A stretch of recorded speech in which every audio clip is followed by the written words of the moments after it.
Well, I could, but I probably won't, so I'll just... But you can just edit around it now. Yeah.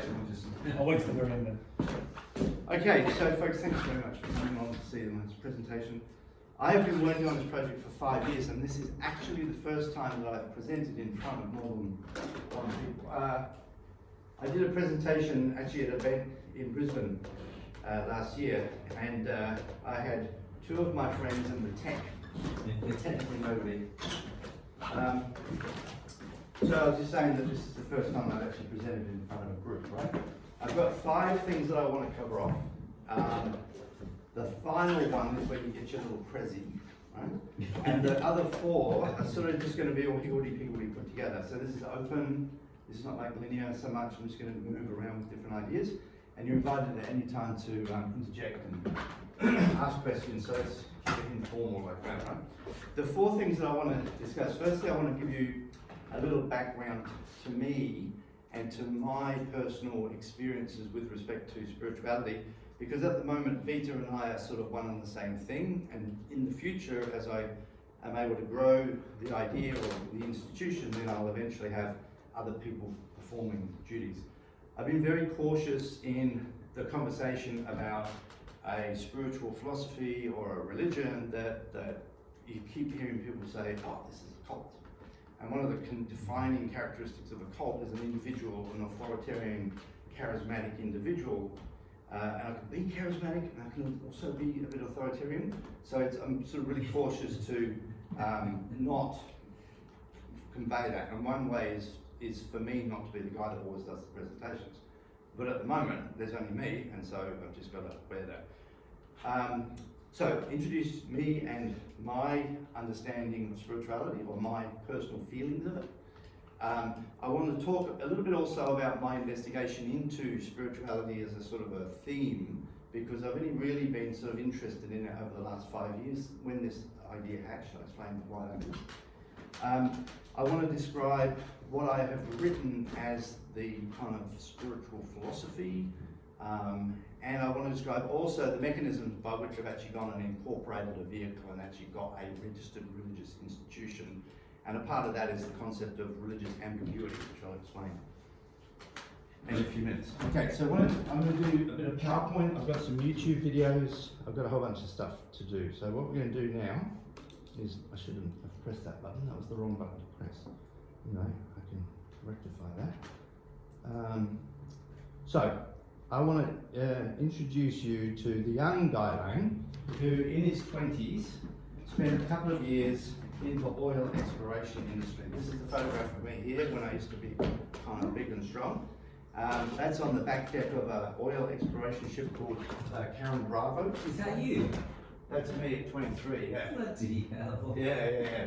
That's, just to be clear, this is actually a streamer cable of a seismic. So we're on this big ship, we've got this big reel, we've got this big table, 3.5 kilometres long out the back. Big stainless steel cylinders in the water, charged up with compressors, and every 26.66 metres that we travelled along this line in the sea, we set the air guns off, boom! And the shock wave went down into the seafloor, reflected off the rocks, and that's how we figured out whether there was oil or gas down there. It's called seismic exploration. This is offshore seismic. I was just young and silly and just found this job, got it, and jumped into it. And this is the beginning of my personal awakenings, which I now understand to be spiritual. And the term that I've coined to describe a spiritual awakening to nature is ecophany. Let's correct you on your pronunciation, that's okay.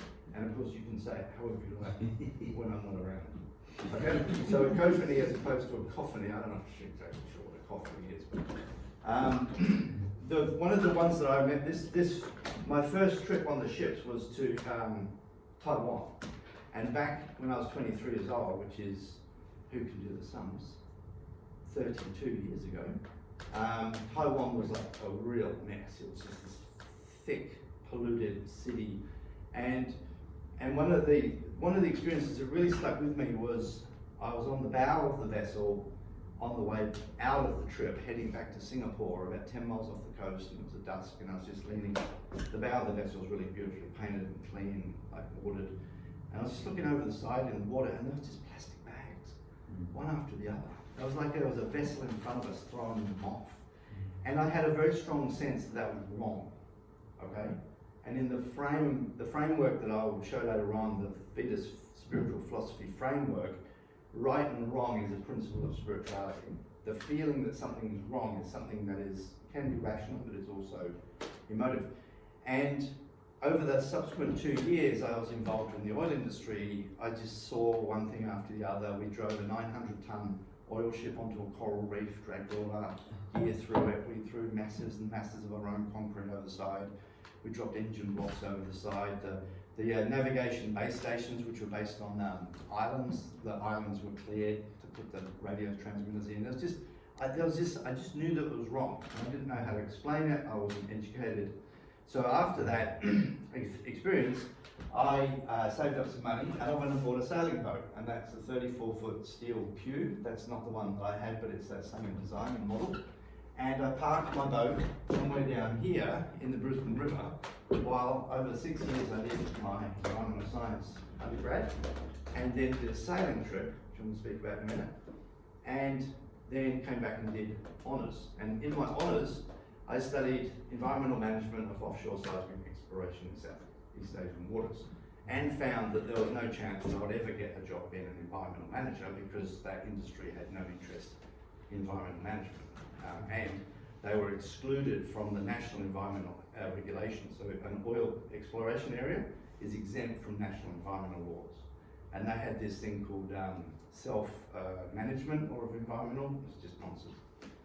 Anyway, I wanted to show that, and then I wanted to go off and show you, I'm going to tell you a little story about a sailing trip, and it's going to segue into this conversation about my sense of eco-spirituality, okay?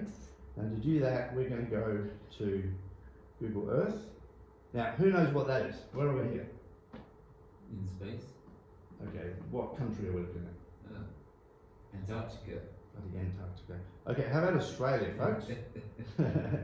Okay, eastern seaboard of Australia, somewhere around here is the capital city, Brisbane. There is Moreton Bay. Actually, I'll show you where I parked my boat. Right in here. And right, there's the boats there. Okay, that's where, and I used to walk through the city, get the express bus into the university, which was out here somewhere in this forest. And sometimes I take my yacht sailing down the Brisbane River into this extraordinary piece of water called Moreton Bay. This is Moreton Island, and over here somewhere it was the destination. What is that? Not sure how old this photo is. There's a place called Tangalooma. There's no what floats or Hey? isn't it? Okay, don't worry about that. But anyway, somewhere in there is a place called Tangalooma, which is up here. I'll show you.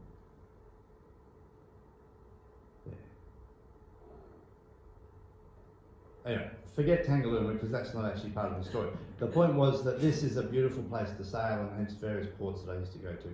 Anyway, when I finished my undergrad degree, I did a sailing trip, and I went from Brisbane, and I went all the way up through here. This is Fraser Island, this is the Narrows up in through here. And then I sailed further up and further up. I went past this thing, nearly lost my life a few times. And I was sort of aiming for this, but got around about here before I ran out of money and my engine blew up and had all those sorts of dramas, right? Anyway, on the way back, because I'm now pressed for time to get back to do my honours, I'm coming back via the same route. The difference being is that I'm going to go on the outside of Fraser Island, and I'm not going to go down Harvey Bay and through the Narrows, because that would be an extra 2 or 3 days to the trip, and I was planning on getting back right in time. So, the course that I charted put me on the outside of this incredible sandbar. This is 40 kilometres of sandbars, okay? So if you imagine that's 40 kilometres, you're about 100 kilometres from the coast, 40 kilometres from the headland here. And as I'm sailing in this sort of direction just to keep the sandbar on the inside, on my starboard side, I came across something quite extraordinary. I came across this, okay? I'll just leave that up. If I go full screen, it will gurgle around. This is called a light ship. And it's basically a ship, and it's got a light, it's a navigation light to indicate to mariners that there is danger there, shallow waters. And on the lightship, there were hundreds and hundreds and hundreds of birds. All along these rails was covered in seabirds. This is a photograph of some other ship with birds on it. When I saw this thing, there were hundreds. And in particular, there were these little guys here, okay? And I have a very soft spot for those seabirds. And that seabird is called Sulolukagaster. And that's what they look like there. It's the brown booby, all right? Yeah, Sulolukagaster, I'm not sure what Sulo means. Lukagaster means white belly, I think.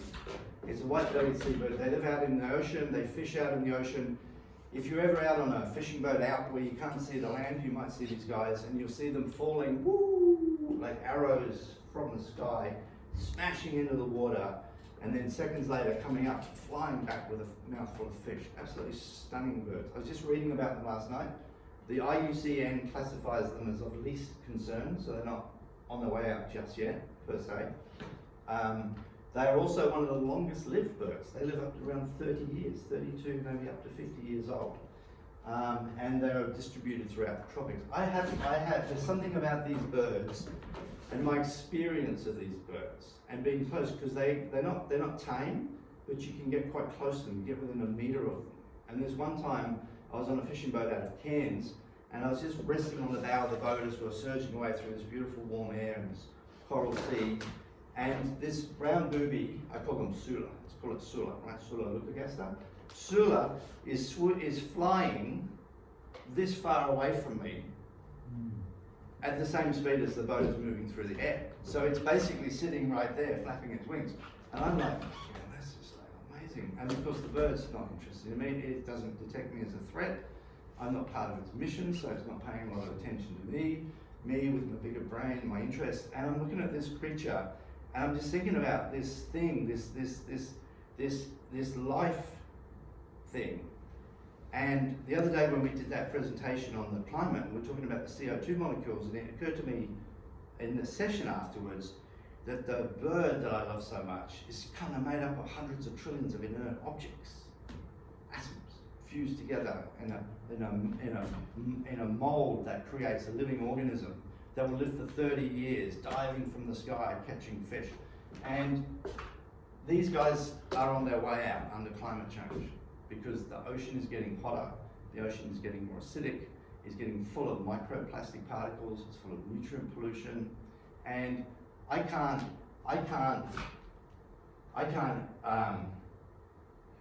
there's something so profound about having developed a relationship with these creatures and a sense that if my understanding of science and history and politics and economics is correct, that these guys are going to go probably extinct on my watch. I find that one of the most powerful, sad, deep feelings. And sort of, as I pondered it the other day in the exercise and thought about it more, I kind of see these birds as an avatar of me. It's like, when I see these birds close up, flying, I sort of see myself in them. And it's almost like they are a portal to me to this deep and wondrous thing called the biosphere and life on Earth. And it's like a totem animal. It's like of all of the hooks with worms, this is the one that got me. And when I go and look at trees, I like trees. Trees are pretty cool. Dolphins are okay. And some sharks do it to me as well. But these seabirds just really make me weak. And they also make me vulnerable. So let me continue my little sailing story, and then we'll kind of just pile into a bit of the Vita stuff. So basically what happens, as I'm sailing down the coast here, that red ship is located around about there. And so I'm supposed to go down here, but as soon as I see the ship's covered in the seabirds, I sort of turn towards it. And as I turn towards it and I get closer, I get more engaged by the seabirds because there was hundreds of them. And as I get closer still, some of them start to fly away. And as I get closer still, there's more of them fly, and I'm engaged. I'm like, oh wow, by this stage I'm like a few hundred meters away. And as I get closer, and I'm on the drug now, man. I just need a bigger hit. I get closer still, and then I see the current running past the anchor chain. And the current is running at about 5 knots. Okay, this is nautical stuff. Basically what's happened is I'm getting sucked into Harvey Bay, and it's a really, really light wind.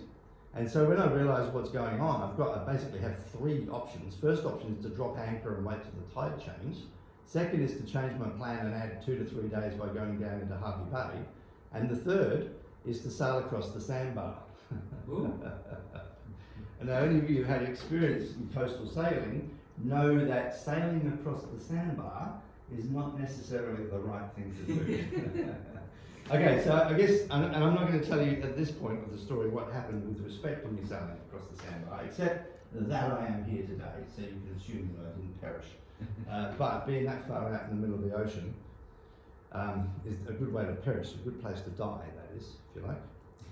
All right, so I guess what I'm into with all this is I've got my environmental science degree and I've developed my spiritual compass. And my spiritual compass points through the seabirds into the biosphere, and my readings of Gaia theory and my readings in planetary boundaries and the trajectories of the Earth system in the Anthropocene and all of this stuff gives me this deep reverence for, it's difficult to put names to it, but the living systems of Earth, and particularly this idea of Gaia, which is that, you know, for 3 billion years the living things on the planet nurtured the temperature regulation system, kept the planet warm. And then we come along and we've gone and trashed it, right?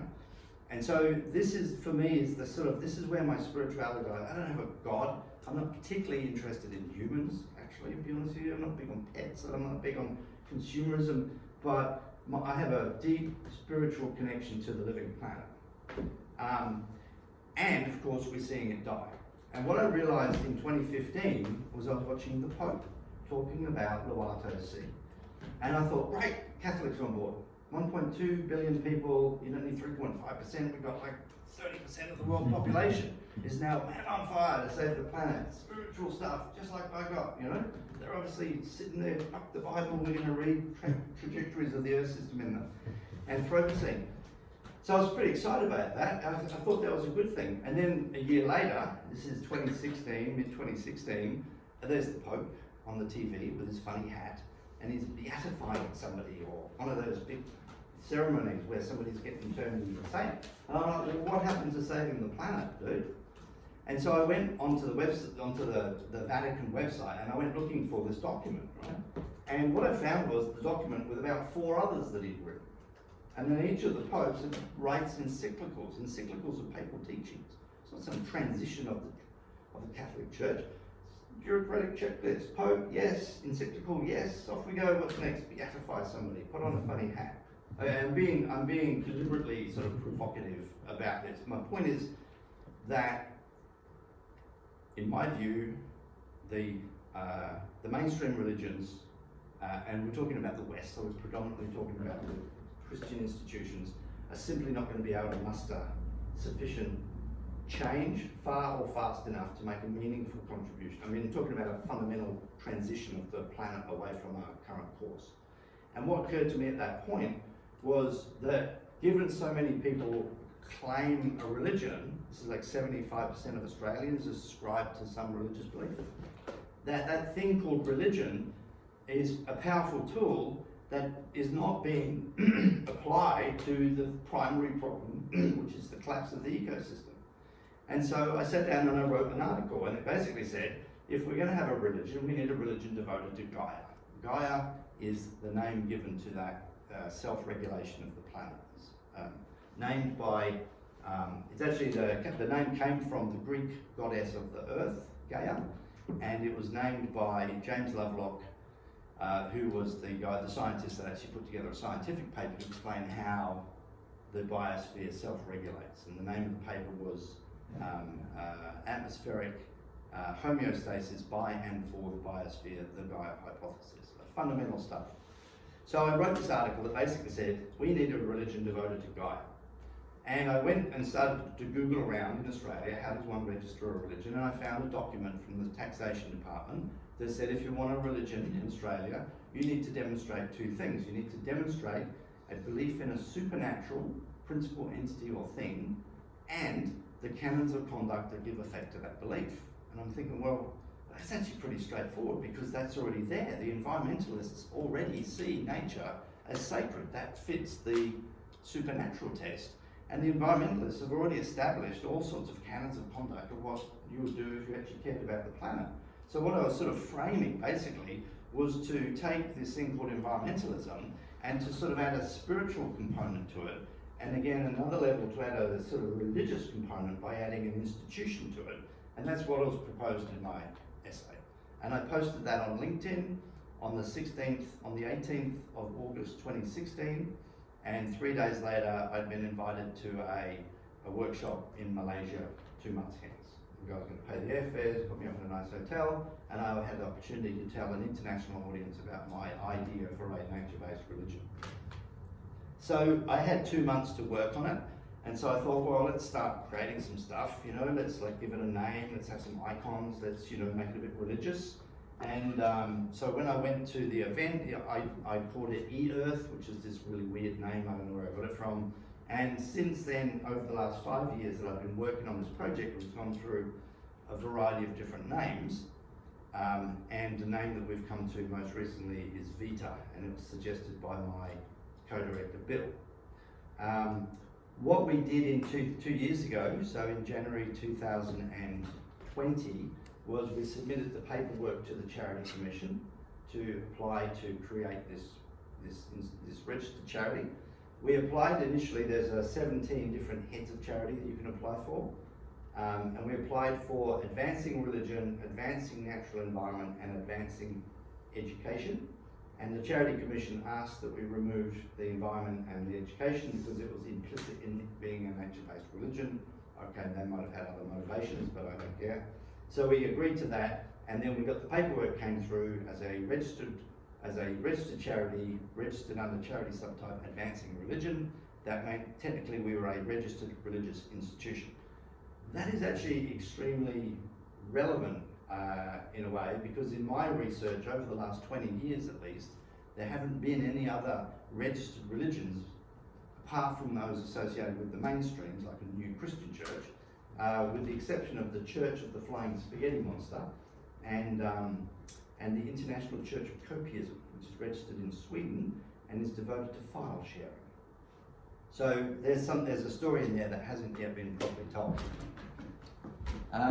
In order to run this, we needed a company, which is called a public company limited by guarantee. There's the article that's on the LinkedIn, and you'll notice that it's actually got a typo in the title. So in the beginning, there was a typo. It's pretty funny, written anyway. And just to make this distinction as well, is that when we put the paperwork through and started talking about Gaia, what we realised was that Gaia was not actually technically going to work, because if you remember, the test was a belief in a supernatural. Well, for a start, I just wanted to exclude any references to gods whatsoever in the Vita frame, so we didn't want to refer to Gaia as the Greek goddess. And secondly, Gaia is otherwise a scientific theory, so technically doesn't meet the test of supernatural, because if you drill down into the ATO paperwork, then you'll find that supernatural is beyond science, outside of the realm of science, right? So technically Gaia wasn't going to fit, and also in the development of this idea, I wanted to give it as much as possible a unique branding. I wanted new names, I wanted new ideas. I didn't want you to come here and go, oh, it's all the normal stuff, yeah, I get this. I wanted something new. And so I went, and then so I thought, well, let's make the distinction between Gaia and what I now call Vita Planeta. And so Gaia is a Greek goddess and a scientific theory, whereas Vita Planeta is a spiritual belief. A spiritual belief, to make the distinction, the Gaia theory says that the living things on Earth behave in the manner of a single organism, in as much as they regulate temperature, homeostasis, whereas what Vita is proposing is that living things on Earth are a single organism. So this is the sort of central spiritual tenet of Vita, is that all the living things on the planet are cells in a body. That I'm a cell and you're a cell, the trees are cells, the bacterium are cells, the sharks and the seabirds are all cells, and you can sort of imagine them as being cells moving minerals around in the bloodstream, which is the ocean and the atmosphere, okay? And Vita Planeta then is a spiritual belief as opposed to a scientific principle. And so that met the tests. And I hold that. In fact, I was even talking to a born-again Christian a while ago and mentioned the idea of all the living things being a single organism on the planet. And she, surprisingly, actually conceded to that and agreed with it. The name Vita Planeta came from I don't have a photograph of it. Yes, I do. So I went through this thought exercise. If all the living things on the planet are in fact a single organism, then let's be a good biologist and give it a proper name, right? So biologists have a naming mechanism for living things. It's called a binomial.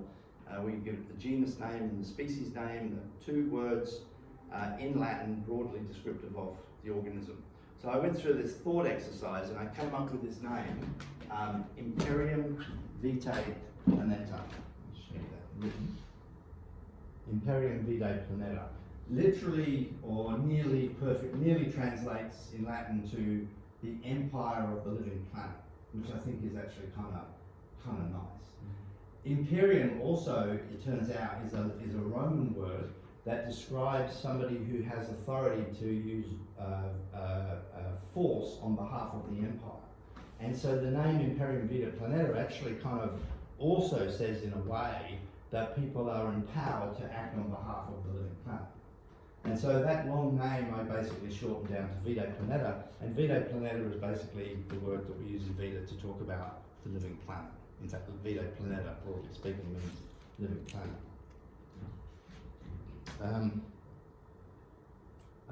Now, one of the other aspects to this as well is to start to try and frame, there's a term that's used in religions called cosmovision. And a cosmovision is sort of like this big statement about where people are with relation to sort of the future and the past and the big picture stuff.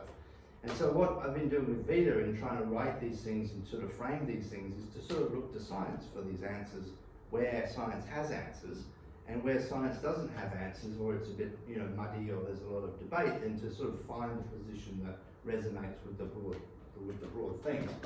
So if you were to sort of wonder the big cosmovision issue for Vita, it really starts at the formation of life on Earth around 3.8 billion years ago, and that process is called abiogenesis.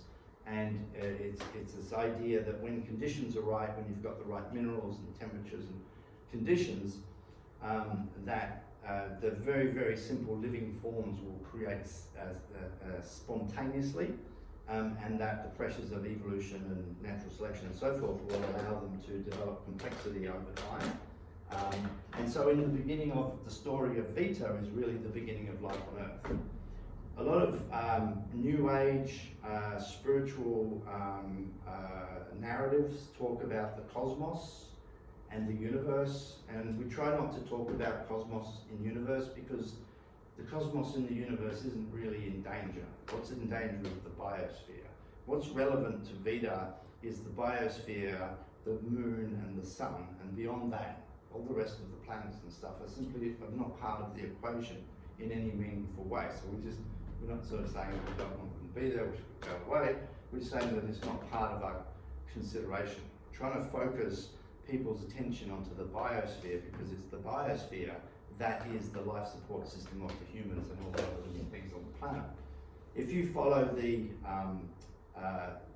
cosmologists who have an understanding of how stars function, then they're saying that in some billion or so years, our sun, the sun, will go through its life cycle and basically swell up and become what they call a red giant.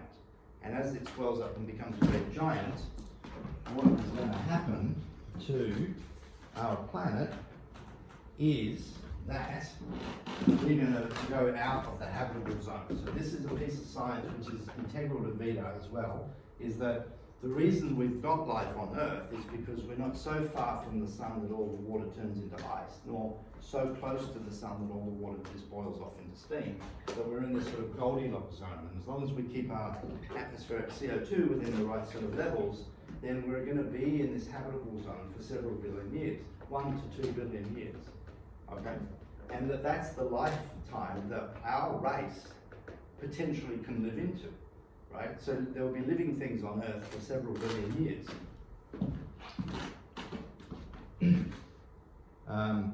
And so the spiral here shows that the exsanguination, which at the moment I'm using to describe the point at which life is basically snuffed out because eventually the sun is going to burn it up to a crisp, is some 1.7 or so billion years. We're not going to argue exactly about the decimal point.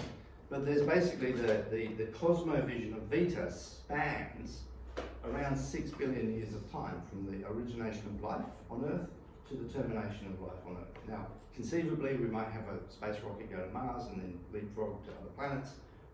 Yeah, maybe that's level 4, you're going to pay for it to get into. But the point is, we're just trying to sort of see ourselves as a part of this timeline and sort of see where we are in relation to that timeline. And a pretty important concept is that we've conceivably got tens of millions, hundreds of millions, maybe billions of years, not billions plural, that the planet could be habitable for humans. Alright? There's an argument that says that the oxygen will be destroyed by like weathered rocks and something within 600 million years. Okay, give me 600 million years, sounds fine to me. The point is, when we talk about sustainability, quite often we're talking about up to 2100. And what I'm saying is we've potentially got tens of millions of years ahead of us. That's what we should be spiritually attached to. That's what should be motivating us. Not if when I die I go to heaven. Like when I die, I want this planet to be on the pathway to having tens of millions of years with humans on board. And the only way that we're going to get tens of millions of years on this planet with humans on board is if we have a revolution in the way that humans interact with the biosphere. Okay? And the idea that in the future that the humans will interact with the biosphere in a synergistic manner is what we refer to as the Verdant Age. Okay? I'm going to run a YouTube that runs for 7 minutes. All right?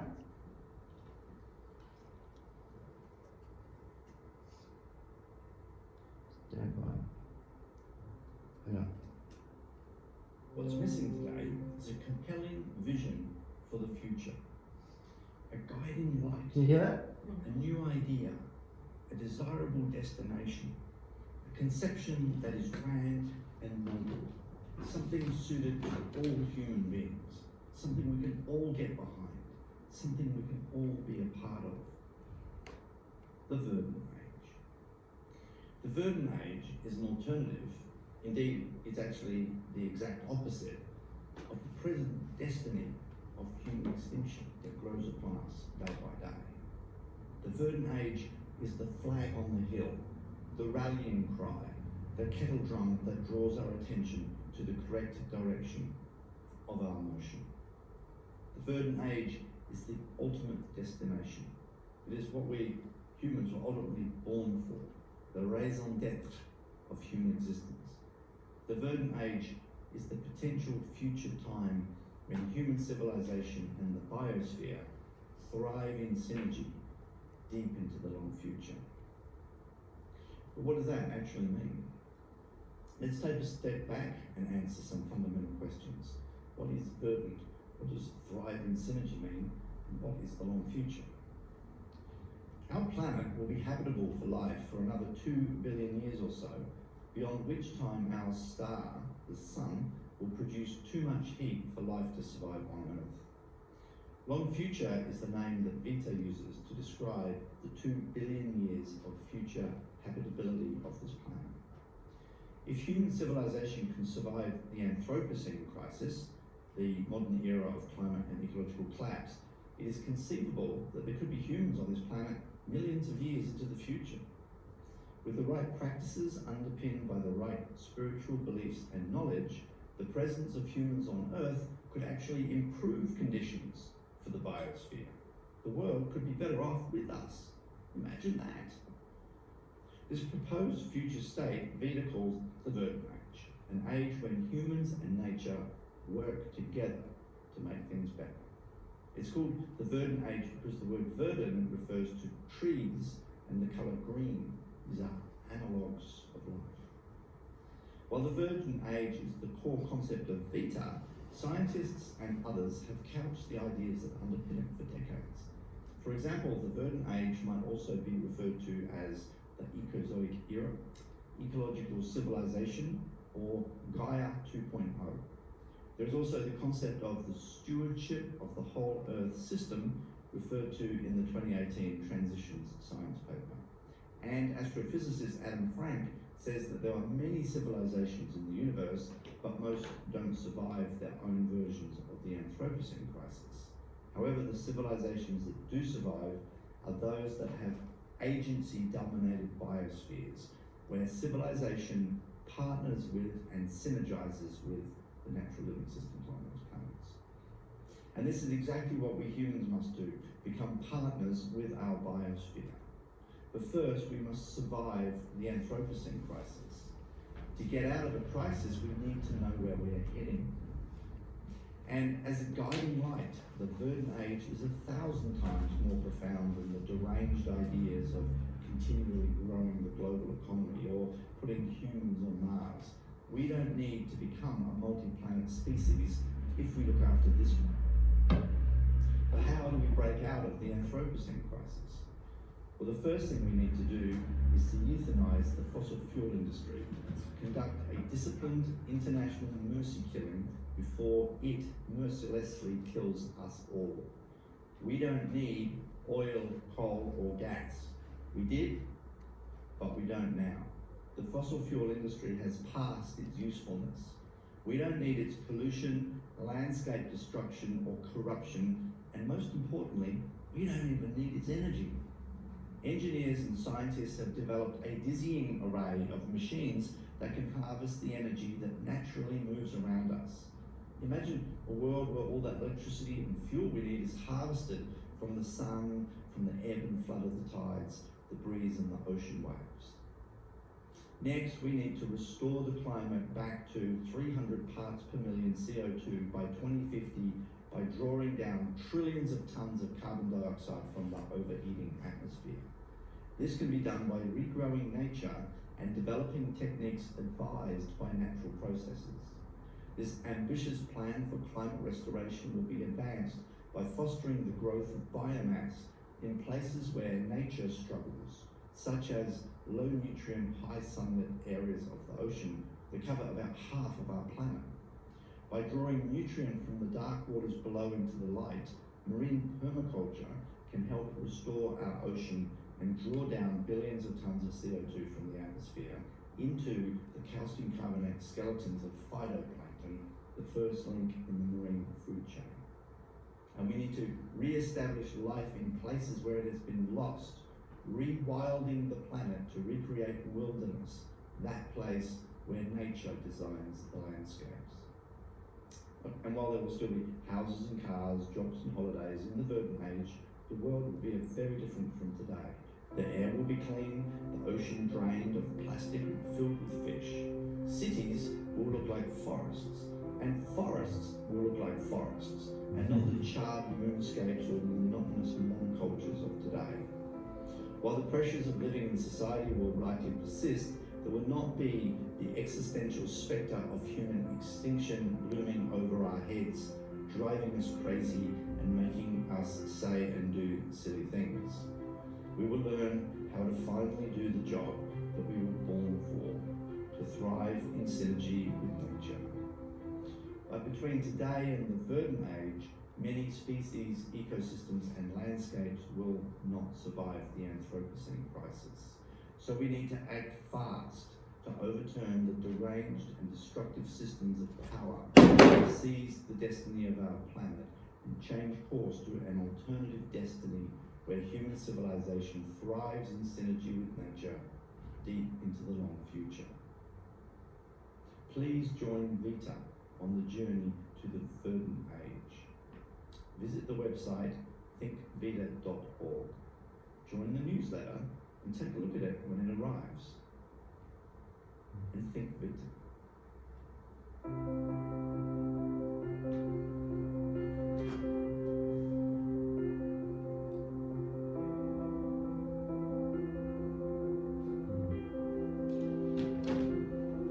Right. Okay, so that I think is that for me anyway is a a clearly enunciated alternative to when you die, you go to heaven for eternity, right? It's also a version of a cosmovision which is grounded in contemporary science. And when you ground things in contemporary science, then the next day the contemporary science has shifted slightly, so Vita will shift with the science. It turns out that we've got much longer or lesser time to accommodate that. So it's a science-based, nature-based, spiritual philosophy that I've been working on and trying to create an alternative view of where we are and what's ahead of us and what was behind us, and specifically where it is that we fit in. And part of my journey with Vita has been, I started this halfway through my Masters. I'm doing a Master of Business at QUT. And I had a, just going to find a resting photo. I had one of my units was an independent study unit where I could choose a subject. And so I chose to study spirituality at the Master's level for this 12 credit point unit, which required, getting all the science papers and ordering them and reading them and conjuring it up. And what I found when you read the academic literature around spirituality, you come across this expression numerous times that there's no commonly agreed to definition of what it is. And that seems to be kind of consistent with the conversation we've had in this place over the last week, is that spirituality means lots and lots of different things to different people. Well, that wasn't going to work for me really, because I needed to have something, a functional definition, if you like, or a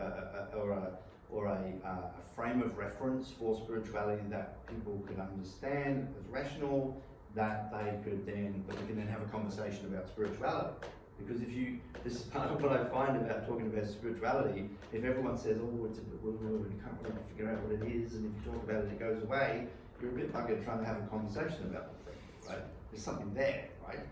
And yes, what I'm reading is if you say, this is my definition, then half of the people that are studying spirituality go, bullshit, no, that's not my version. So there are people that study spirituality with respect to, a lot of the papers actually come out of medical institutions to do with health care, people in hospitals, how you deal with them with respect to their particular views of spirituality, and particularly if it's end-of-life matters.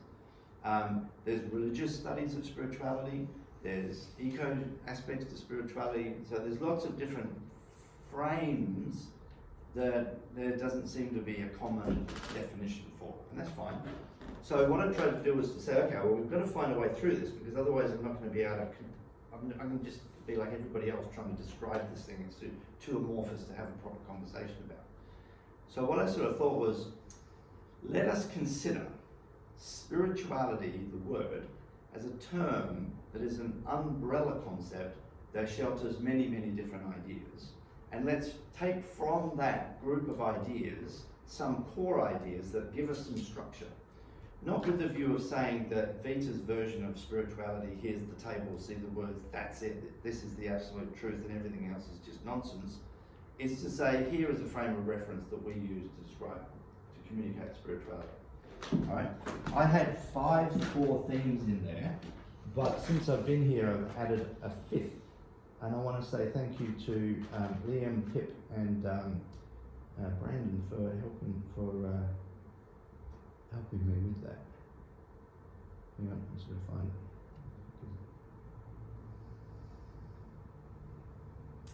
Lots of slides. There. Okay. So, these are 5 core themes. The new one that I added in, I'll just describe right now, because it's this idea of a spiritual compass. I'd previously been calling it a spiritual locus. I think Pip turned me off that idea. Locus is an idea of a central area where something occurs. So the locus of heat in this room would be the fireplace, right? So that was my idea of this sort of that we have a spirituality expresses in many different ways. But what I was talking about was that sort of core part that's pointed towards the spirituality connected to nature, as opposed to a spirituality connected to consumerism, which is a form of spirituality, or spirituality associated with pets, which is another form, or religion, or the New Age stuff. So the idea of the locus of spirituality was sort of like the main part of it. This is not to say, and this is an important thing about Vita, is that Vita is framed that if you're a Christian, you can also bring Vita in. We're not trying to, this is not like a conquest like the Crusades where you go and slay people and go, stop being a Christian, you're going to be a vegan now. We're trying to imbue a nature spirituality into people irrespective of what frame their spirituality takes. So personally speaking, I'm an atheist, vegan. I know a guy in Australia who's a forest governance PhD. He's travelled around the world looking at how to govern forests.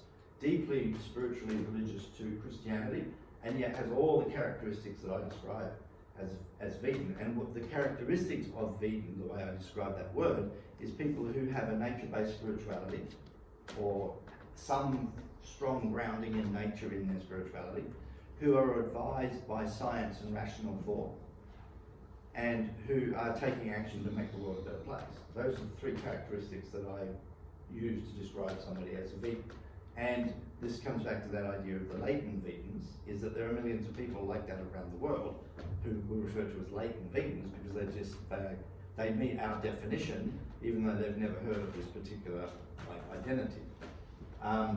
So spiritual compass, and I'm going to continue to work on this, but what I'm trying to get is I'm trying to create an expression in words, like the meal versus the menu. Let's be clear that the menu and the meal are not the same thing. Right? But the purpose of a menu is to use words to describe something that is otherwise experienced in taste and sight and smell and so forth.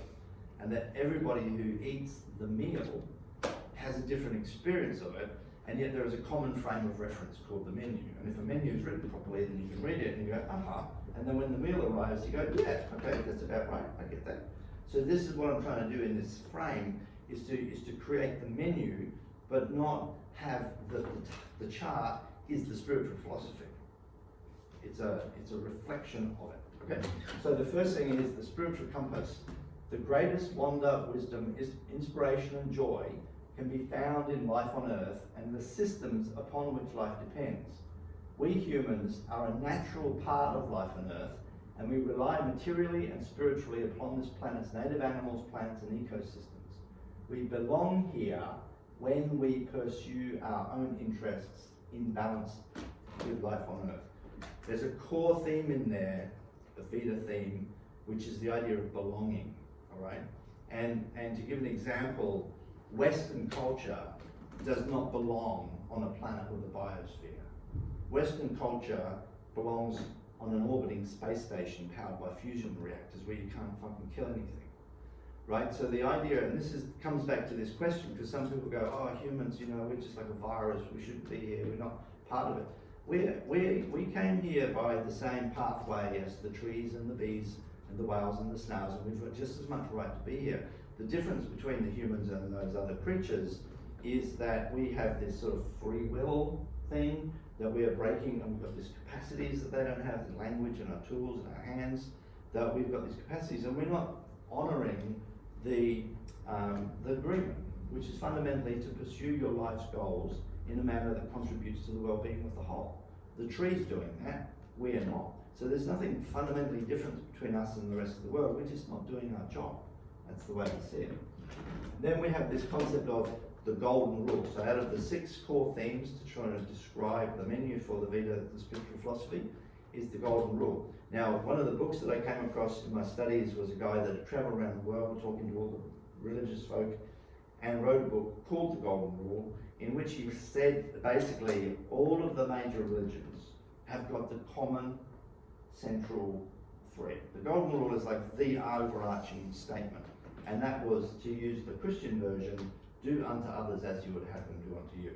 Apparently there's a similar sentiment in Buddhism, there's a similar sentiment in Islam, and all of them, and they've got slightly different phraseology, obviously different languages, but they all basically say the same thing. It's almost like this was the primary and primal, maybe the first piece of human wisdom ever written down, right? Look after him and look after you, sort of reciprocity. What's fundamentally missing, however, from do unto others as you would have them do unto you, is it completely misses the fact that we actually require the biosphere to be intact in order to have a relationship with somebody in the first place. So all we've really done is we've just taken this piece of nature, this piece of ancient wisdom, and we just put the biosphere into it, which is pretty rational. And I think it's a pretty solid grounding for any religion, because you can do unto others as you do unto yourself. And everything's fine until the ecosystem collapses around your ears, or at least with our one, we've got recognition, mindfulness of the role of the global ecosystem services. Okay, so again, this is trawling through all of this academic literature around spirituality and taking out a few pieces that are relevant that help to sort of explain the bigger picture. So one of the things that most spiritual philosophies do is they give answers to the life's big questions. Correct me if I'm wrong, but the Buddhists would have answers to why are we here and where do we come from. I mean, in a very Buddhist sort of way, I'm sure. But obviously the Christian tradition has got answers to these things that, most religions have got answers to these big questions. So we ask these questions, where did we come from? Well, I've described the scientific understanding of life on Earth, abiogenesis.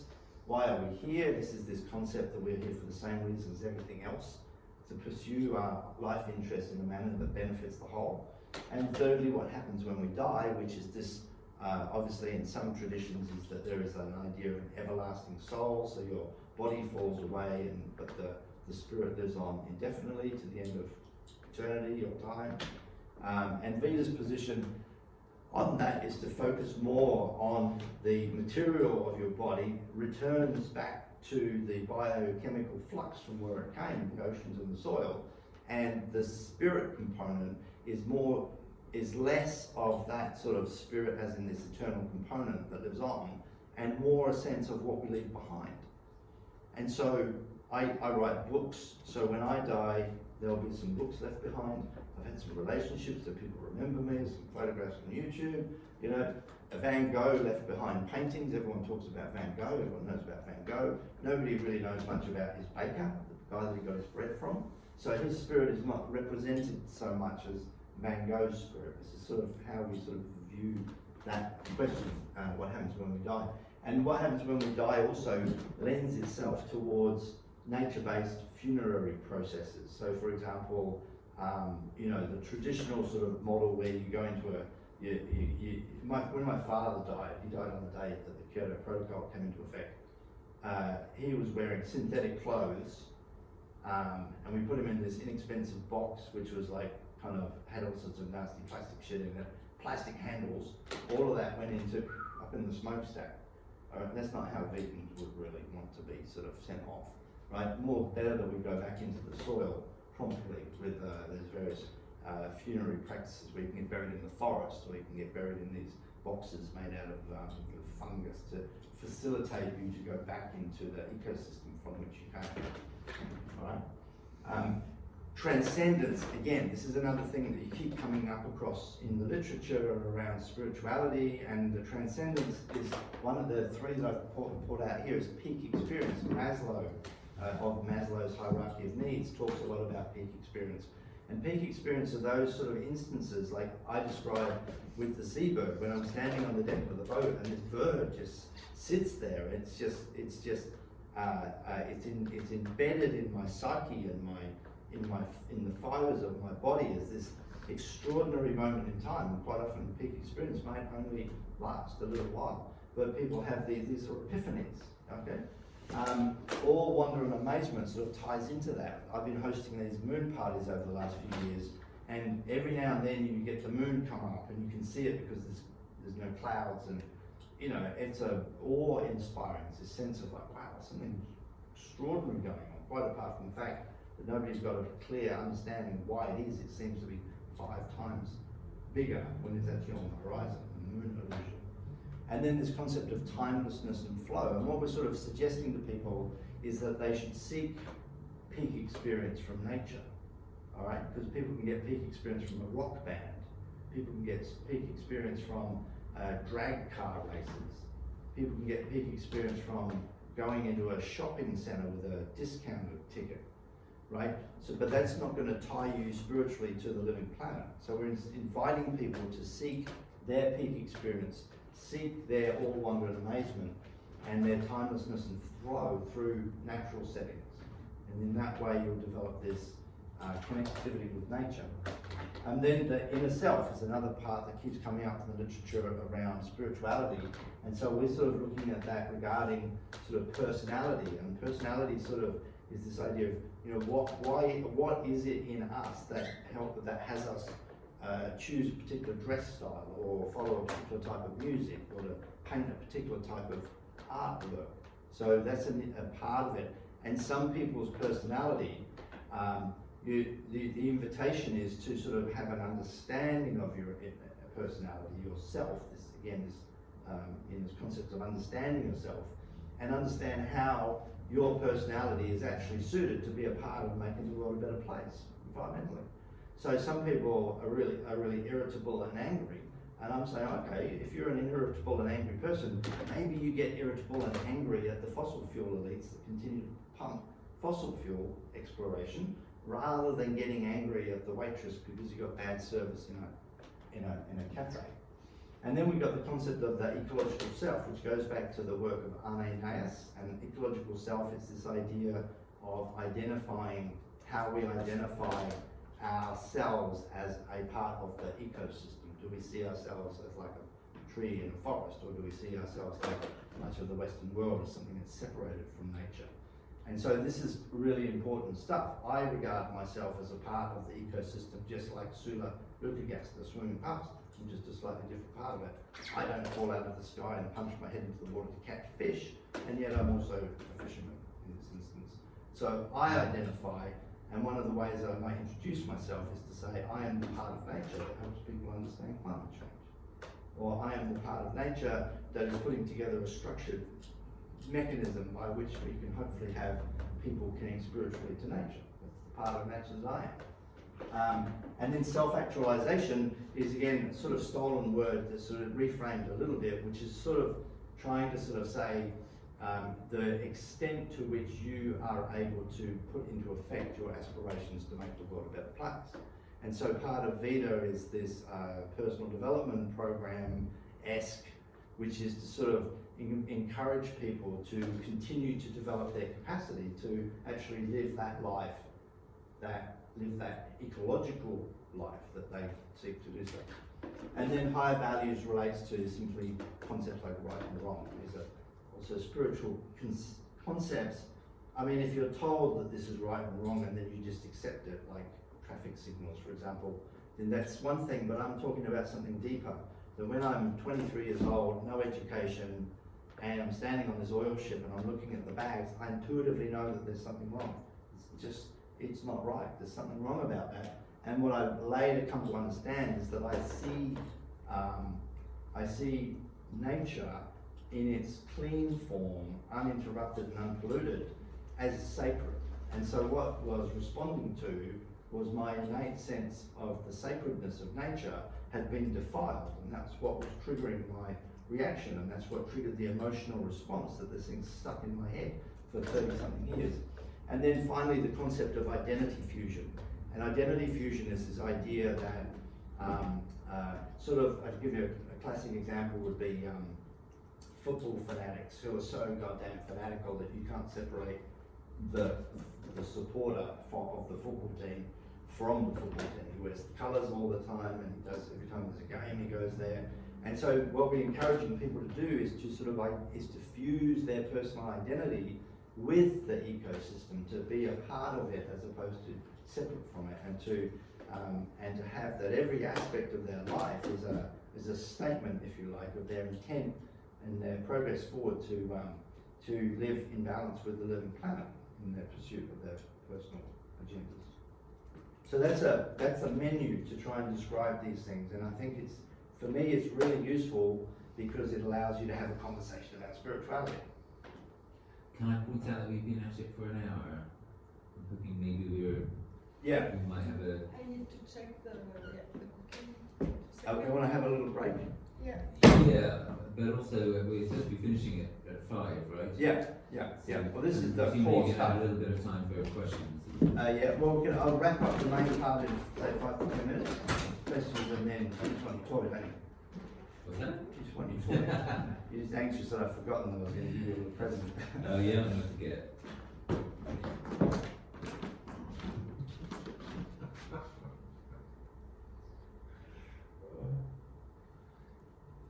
You should invite people to imagine you as a giant brown blueberry as you present. I am a brown booby, maybe that's not the right terminology. I found that, yeah, what was the name of it? Sula Yeah, imagining you as a Sula or something. Sula. That makes the presentation more of a whole more. Oh, I should come in actually in a bird suit, shouldn't I? Well, it's just even if you get someone to animate you as Sula, Right. you can have a real winner. Ah, yeah, okay, yeah, okay. That sort of deals with the problem of, you know, not wanting it to be a cult, because that's your bird living.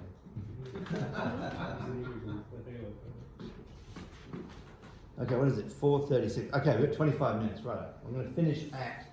We'll be done with everything by 5, as per the plan. I might go to the toilet quickly. Yep, do that. You might want to leave quite a bit of time for questions. Okay, well then we'll just wrap up quickly. There's a couple of other little things.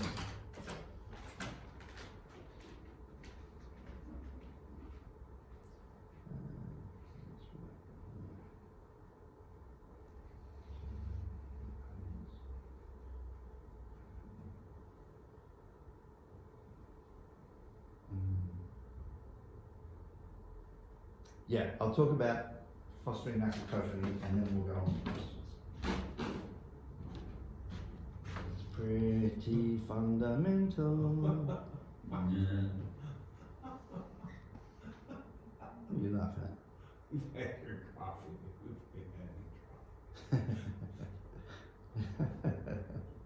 You recognise that image? It's from Blade Runner 2049. Nice. And who are the characters? The guy on the right is the K. is the Blade Runner, Yeah. and the object thing on the left is this giant sort of Joy. artificial woman. Yeah. She's a marketing. She's a holographic Yes, advertisement that's right. for Yes. this brand of electronic girlfriends that you can have. Yes. Yeah, and Kay comes back, he's walking home, he's all smashed up because he's actually a replicant, right? Yes. He's a replicant himself. And so he goes, do you remember the scenes where he does the baseline training? Oh yes. Yeah, powerful stuff. I love that. And he's emotionally ruined because he thinks that he is the child. Yes. Remember? Yes. Yes. Yeah.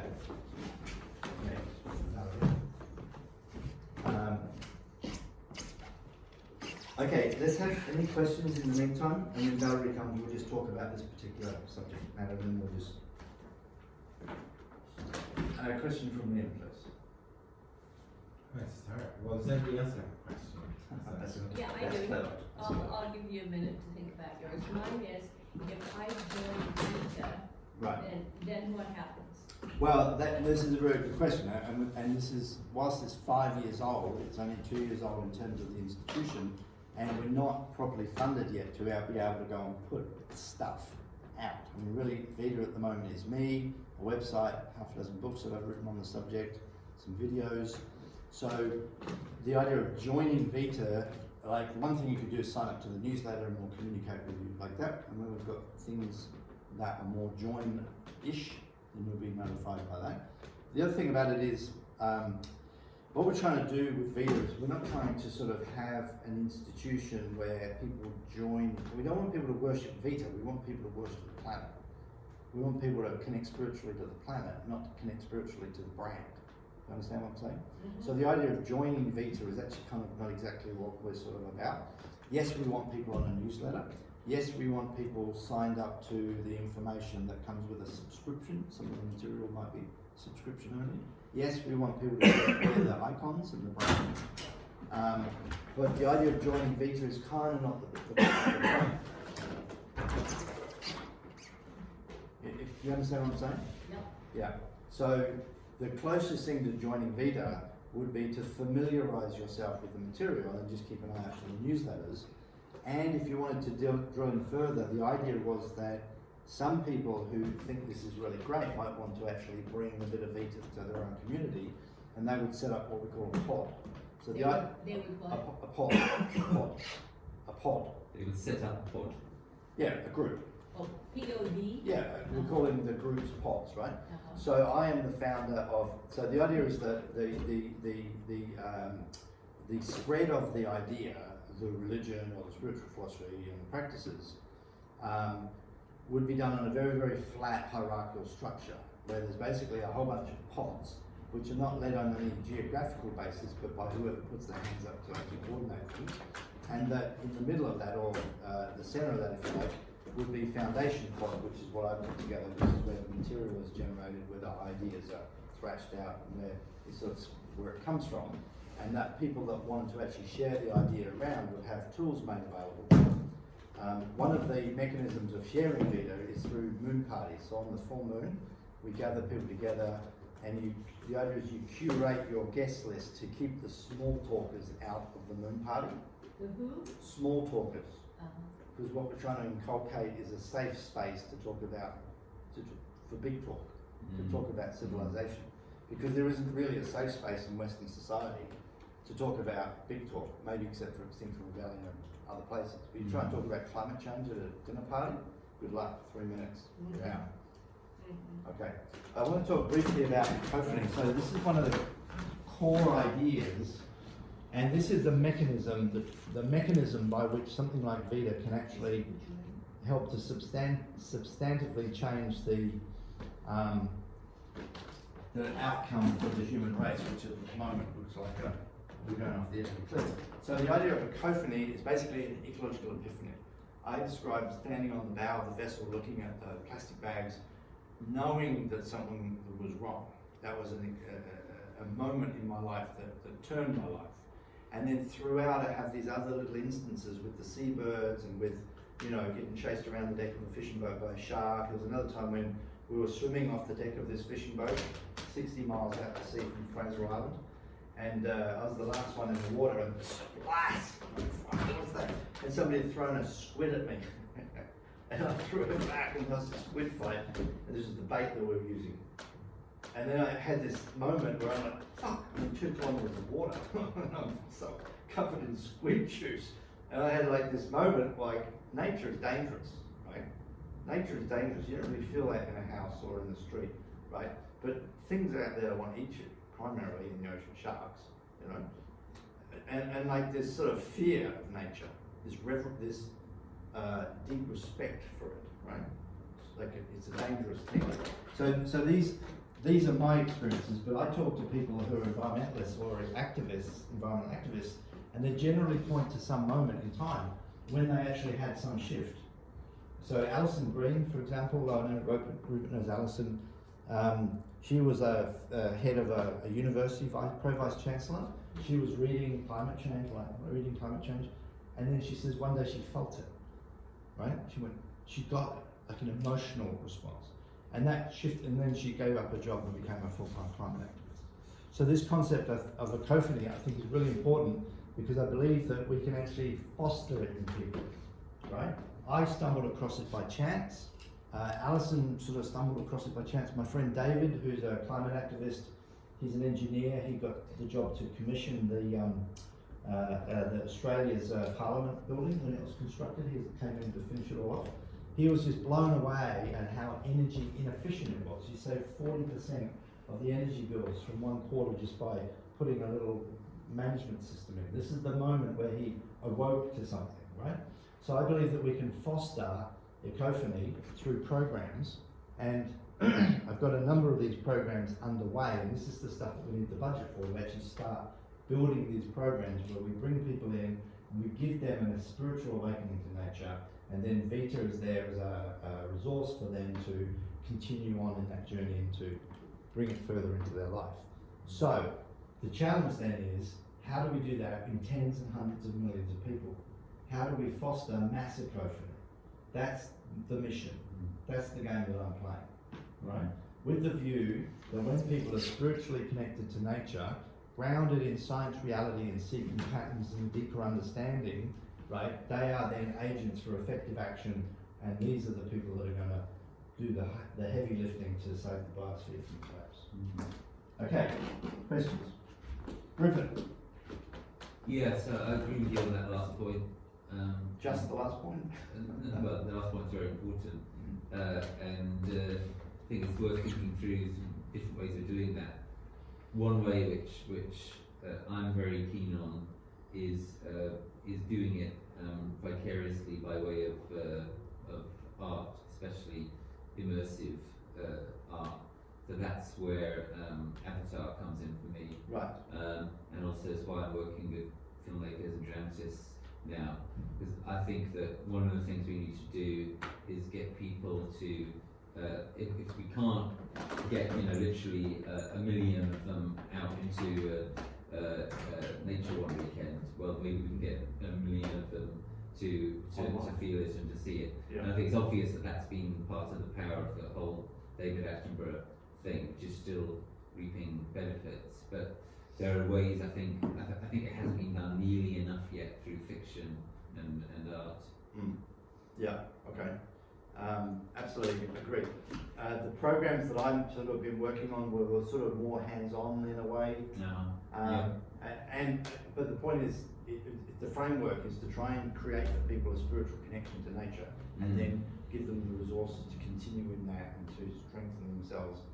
But for me, it's really integral. Just this diagram, I've mucked around with this for a while, but it's having a spiritual.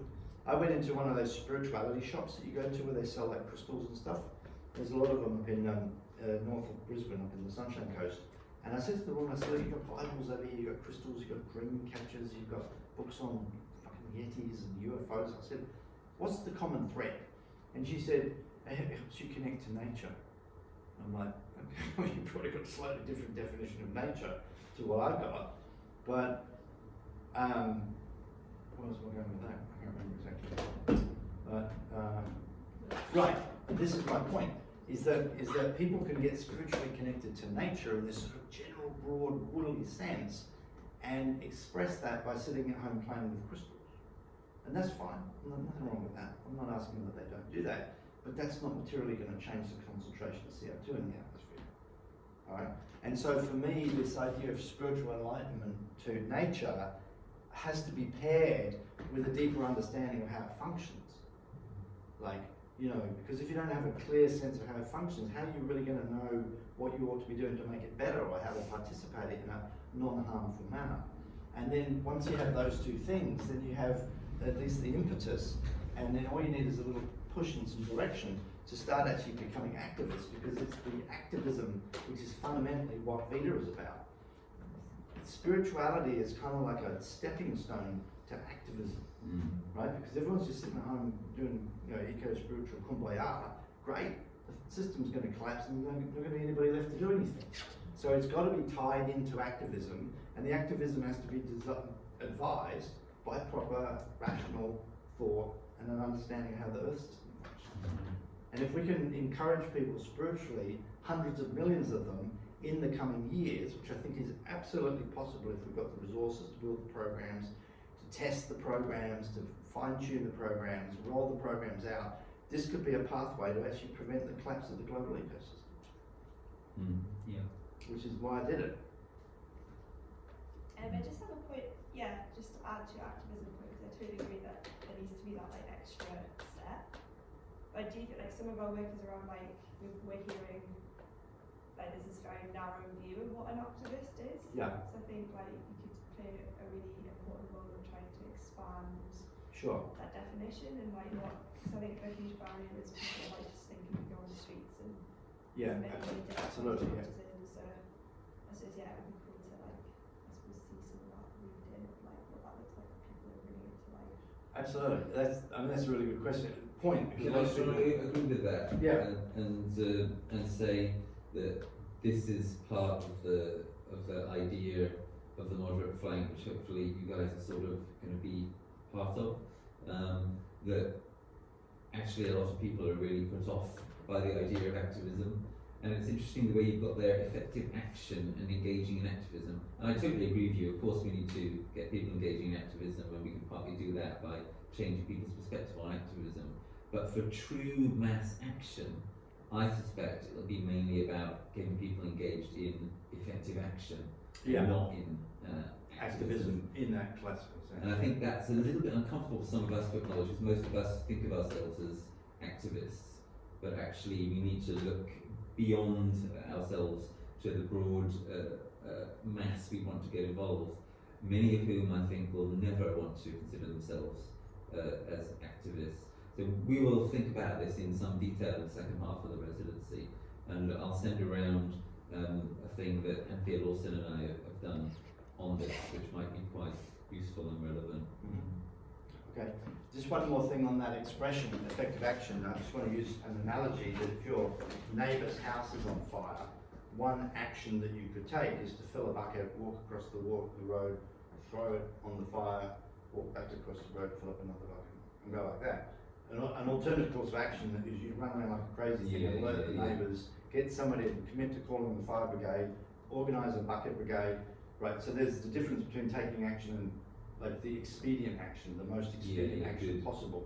And really do just action that scales, like Paul Revere is a famous example. right. You know, the guy who rode through the night to warn all these American communities that the English were coming, Yeah. and thereby enabled the Americans not to be overwhelmed by the English army when they came to invade, to stomp out the drive for independence. That's right. That's exactly right. And so if all of the people who were activists or active in some way were reinforced to continue to seek that continual improvement in the effectiveness of their action, this is just part of this growing this movement or movement. Brandon. Love the presentation, by the way. It looks very informative. Thank you. Hard to disagree with the majority of it. You create a brand, a religion. By default, it's going to put a lot of people's nose out of joint. Just that. Have you thought about this as a white label? Yeah, I've actually got a page called White Label, where it's basically got all of that stuff. It doesn't have the word Vita. Because I just said, I was literally in my head going, why isn't Greenpeace doing this? Why isn't this organisation doing this? Why isn't this organisation doing this? Well, I don't have an answer for that, and I scratched my head actually. There's a lot of similarity with what you've done there. See a lot of these organisations that already exist. Yeah, And okay, they have and here's the huge point. issues. So Vita is not intending as an activist organisation. Vita is not going to be organising street protests. Vita is not going to be organising. What we want to be is a conduit for people to come to develop a spiritual connection to nature and to find all of those activist organisations and places and things that they can do. That's the idea of Vita as an institution. But as you know, by charities and other religious organisations and Greenpeace, they're all fighting for relevance in the world. Yeah. And you're just another organisation fighting for that relevance. Well, except that we're distinct because there's nothing like this, and I'd be happy if somebody could tell me I'm wrong. But in my research, when I first pitched the idea of a nature-based religion, and then the guy says come to Malaysia, I started like make sure find out if I've actually they couldn't find anything. Yeah. I talked to Bron Taylor, who's the professor of religion, dark room religion in the early days. I've been talking with him a little bit on and off over the years. And he says, oh Guy, I'll connect you with a couple of people that are doing similar stuff to you. One of them was doing some nature spirituality where they'd go into jails and talk to prisoners, which is great, nothing wrong with that. And the other one was this guy that just had a website and he just talked about Gaia for an hour a week. That's the closest there is. This institution, once it's funded and we get some smart professionals around me, and I've got a few of them like I did already, right, is conceivably, if we can get properly bankrolled, I mean, the idea of this, we're out of time, right? Like the scientists say, we have 2 to 3 years to materially affect the way that we interact with the climate. Here's a plan to use spirituality as a tool to drive behavioural change. But I don't think it's quite fair to say that's all there is. I mean, Bron Taylor's work, a lot of it is about the large amount of stuff that is in this ballpark, which is pagans and Zen people like Valerie and the Order of Into Being and yeah, specific stuff. I hear, and I'm not discounting them, and I'm not disagreeing with you. Okay, what I'm talking about is I use the word brand, and everyone gets all freaked out. So Liam suggested I use the word identity. An identity to connect people to nature spirituality that is packaged in such a way that it could conceivably get boosted by tens of millions of dollars of funding to put it into everybody's household somehow. Like there's plenty of, like, anyone can go and download It's and go more around and about make. echoing and say like that's one. It's just that identity is really it could be money or it's just this people using it like the word sustainability, right? There were people that were doing sustainability before anybody knew what the word is, but as soon as it kind of starts to have a public identity, like, and people start using that word, there's this choral effect, right? A chorus, and people start hearing it, and then it can be heard above the din. And I think what you're kind of getting at here is that it can't be heard above the din. That there's plenty of people doing it, but they're not speaking with enough resonance that their collective voice is heard above the chaos, right? Yeah. That's it. That's it. And we live, our society, like, let me just use this awful analogy, but if Coca-Cola decided to make a kitten flavoured cola and it wanted to sell millions of bottles around America, it would go to Saatchi and Saatchi and give them $25 to $50 million for a marketing advertising campaign, and the next thing you know, everyone will be drinking kitty cola. Well, there was a guy called Richard Dennis in Australia who's an economist, and I was at one of his presentations, and he made this comment that climate change could be solved relatively quickly if it had a big enough advertising budget. But at the moment, when you watch the TV, it's all consumers shit for buying cars and this and that and the other. So what I'm trying to do with Vita is to create this identity that is designed to be able to be propelled into people's consciousness. Not that you might stumble across it one day in an arcane bookshop. I mean, just to push back a little bit, right? I think that might have been true at some point when kind of skillful technological change could have enabled perhaps green growth, you know. But the point that we're at, where the kind of advertising budget is to basically have to be used to get people to take apart capitalism as we know it, in order to get, you know, to catalyze a recovery. That might be difficult. You know what I mean? I think there has to be. I get what you're saying. You know, definitely with the kind of idea that we don't want to turn our nose off at what marketing. You know, what people have learned in marketing and organizational science or anything else, right? But kind of, I don't think that the type of change we're looking for can be sold within the mindset or like dish soap. We really have to think like what is the you gotta just avoid getting into that. You know, and I know you're not you're trying to crib as much as you can from all the effort that's been expended on selling dish soap and use it for something that's actually worthy of human effort. But it's just to Okay, this is a problem that I come across every time I have conversations about spirituality being a tool to achieve an outcome, right? People go, fuck off, you can't talk about that because it's woo-woo and it's personal experience. Okay, so at 17, I didn't tell the story, I was in this town where I was doing a fishing course, and I didn't really get on with anybody in the fishing course, and I got picked up by these born-again Christians.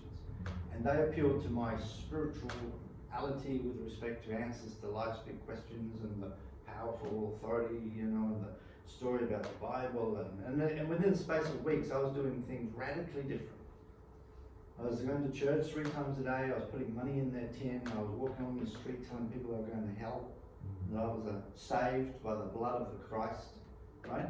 So what I'm saying to you is that when you appeal to spirituality, if it's packaged right, you can effect radical behavioural change. Or planned, right? So I mean, just like another way of looking at like wake-up houses. So Plum Village explicitly has a strategy of looking after young people.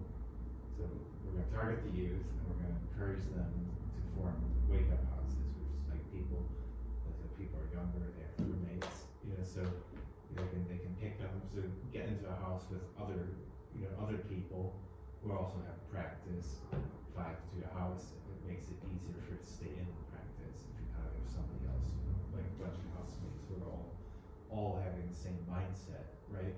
And there is a plan there, it's just never really the kind of, you know, capitalism never is in it, right? So, and it's just, I think you're languaging, you know, around that. There are people doing, I do think that way, right? People who spread beliefs.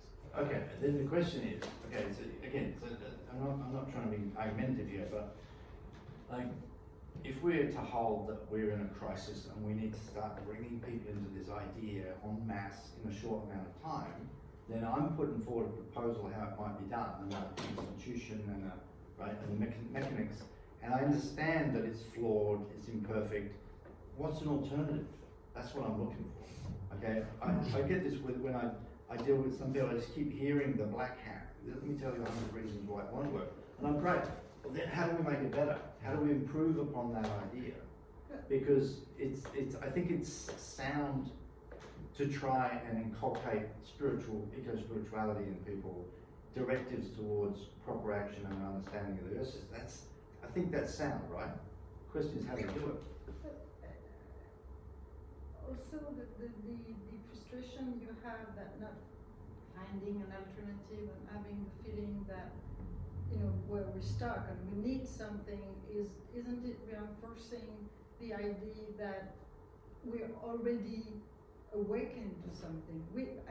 I think this narrative of we need something to save us and we need to find a solution is also blocking us from the realization that if we just pause, like, that's where it's happening. And so I don't say that you're not right, but I said, like, I think it's great what you're doing, and it will be one of many others, and I would say go for it.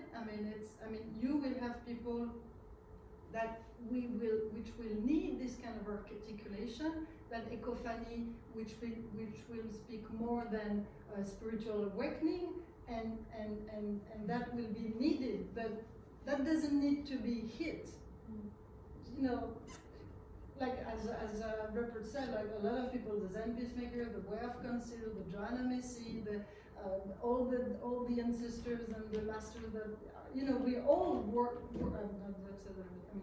all the people which involve one movement are saying the same thing. The articulation is different, and that's the beauty of it, because there is a lot of different people which need different articulation. Yeah. So, you know, your frustration is, I don't understand it. It's great, you know, you did a great job, just go for it and embrace, like, you know, people will follow you, and that's great. But I don't think frustration needs to be here, because it's already happening. Right. Okay. Yeah. Yes. Yeah. Right. Yeah, one last thing is just like, I think doing a bit more with biology, just like biologists. There's something about within the scientific mindset, the more if you actually just drink a little bit or smoke some pot with some biologists, you know, they're just like, are you fucking joking? We never get the end of it. We're never gonna understand life. Like we used to think we were gonna understand life, but it's just bottomless. You know, this kind of like fractal kind of experience. McGilchrist is very good on this in his new book. The sense in which we know so much less about life and ecology than we do about the Andromeda Galaxy, and it's probably always going to be like that. This is not just some kind. This is not because people haven't been trying. Yeah. People are trying, and they just keep on finding out these absolutely mind-fucking extraordinary things that they can barely comprehend, and then they find out some more, and there's these huge kinds of gaps which will take, you know, centuries to make any progress with, and it's beautiful. Yeah. Yeah. They end up just having spiritual experiences. It's like Feynman, theoretical physicist, that he tried to do something in biology, and there was no place for it, because there was nothing to do but just look. It was so vastly complicated, the top line of anyone's intuition, you couldn't even begin to make theories about it. It was just getting a microscope and staring at things, you know, to see what wasn't available to the naked eye. It's just too complicated. Yeah. Yeah, and that's not to say that we have a broad enough understanding of some of the major themes that we can actually be clear that some actions are going to have a detrimental outcome than other actions. and that's the things that you can exhaust your interest and somehow still always be left with this kind of wonder. Like there's a certain, I think that you're onto something there of this kind of like we can understand it, but you'll just like the experience of exhausting your capacity and intellectual capacity for some people trying to get your hand on it, and knowing that all the people who've been trying basically have come to that experience. I think that's like a field-wide belief in biology. It's just like, yeah, we're not going to understand this. This is, there's some things you can say about it, but basically we're just left with more wonder than we start with. Yeah, okay. I just suppose kind of like, but I think, in your video, Which one? the one you played for us, Yes. I think like having more of a sense of the community within the way you tell the story. Yeah, like like setting up, even if you set up a one pod and trialed it and like got people's responses and just had other voices. Yeah. And to add that might help with like the backlash around like the marketing strategy. Right. Do you know what I mean? Because it's not you going out and doing it. It's Yes. like a group of Well, people. absolutely. And this is sort of part of the problem. Really, in the last couple of years, I've just been really constrained of resources and just. Yeah, I get it. Like, and that video there, I rented this garage in this little town called Montville, and that was going to be my base. I was going to start pumping this stuff out, telling the story, and then the fucking guy went and rented the building upstairs to this. They started doing construction work upstairs, and I had to leave that place. It's just been, I've been able to get a little bit of stuff out, but a lot more stuff. And exactly what you're saying, more people involved, right? And more commentary. Just like Zoom clips of people like Yeah. sharing insights, and I think that just grounds it in like the people you're doing it for, right? Yeah. As well as having that like strategy and which is needed, but yeah, Yeah, I think everybody's going to agree with your message. I'm just not sure the container is religion. And so my question I asked myself was, why are people leaving religion these days? And so there is a massive exodus from religion. So I just Googled it. They get out of habit, so they need some sort of habit to get into. So I know you've got the full moon party, but that's just one thing to get people together. They don't want to be institutionalised anymore. They lack a connection with the church. And such a thing as like the pastors, they connect with the individual that's with them and leading them in their congregation, in that community. And I see the wider community, but I don't see that pressure from what you're doing for them to get together at a scale. Because a lot of these people are great salesmen, a lot of pastors, and the church does not fit their needs. So what need are you satisfying apart from you're getting loads of people together that are really concerned about the planet? Yeah. Is there something else there? I don't know. Okay, so in the first instance, that I come back to this idea of the Western people have a low level of spiritual literacy, which is to say when somebody goes religion, they go, fuck yeah. When in reality, we've all got like 6 or 7 religions. It depends on your definition. So in Australia, we've got this football team called the Rabbitohs, and Rabbitohs were known for having rabid supporters. Rabbitohs supporters, they go to every match, they wear their gear. Never say anything bad about the Rabbitohs in the clubhouse. So if you actually look at the definition of religion in the Australian Taxation Office, it actually fits the definition because these guys have that the Rabbitohs are supreme supernatural force in football, and they have the canons of conduct to give effect to that belief. There is no difference between the Rabbitohs and the Christian Church, except that the Christian Church actually calls itself a religion and has got some paperwork from the Charity Commission. So back to this idea, I put forward an idea that maybe we should have a religion devoted to Gaia, and I went down that path and effectively created it. What I then realised was that when you talk to people about religion, they get a bit twitchy because of this association with paedophilia and the Catholic Church and the wacky Pentecostals and people's getting heads sawn off in the Middle East. And so that's a public perception around a word. So I guess what I'm trying to say is that the way that we communicate Vita now is not as a religion, although technically it sort of is, but that depends on your definition. This page on the website these two Catholic, this guy's a Catholic scholar, and they're talking about religion, and it's hugely convoluted and complex. So the question about whether Vita is a religion or not is yes, no, or maybe. I don't know, it's up to you. You tell me whether you think it's a religion.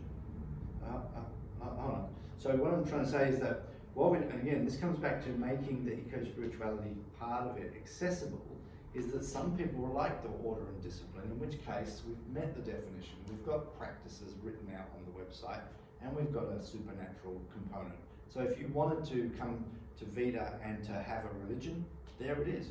If you wanted to come to Vita as an insightful thing around ways of understanding eco-spirituality, that's there as well. If you just wanted to come to Vita as a philosophy of life, that's interesting. I'll get the newsletter and see what they're up to these days. So it's not a religion, it's a whole spectrum of different things, and different people will be attracted to it for different reasons. I'd look like Peloton losing members as well. Sorry? Look like Peloton and losing members. That's sport runners, right? Yeah, fitness thing. It's a fitness bike. Yeah, right. If you look at it, it's good for your health. It's join a community. They start linking people, but yet they're still not getting to where they need to get to. So there's a link there between where you go with a brand and Yeah, and look, this is me. the outcomes you're looking for. You know, this is all me so far. I haven't had the benefit of I a appreciate team it. of comms people to sit down and say, well, let's look at these different target audiences and figure out what they're looking for, and how can we take this idea and make it appeal to them. I haven't had all that. This is just me hobbling together whatever I've got with the resources that I've got. Yeah. And yeah. Thanks, guys. Yeah. All good? Yeah. Yeah. How are we going for time? I think I think we're. Fine. It's not making food. Yeah. Okay. We're into our work session now. Thank you. Cheers. Thank you. Oh, what about goodies? Oh. Somebody want to throw the lights on?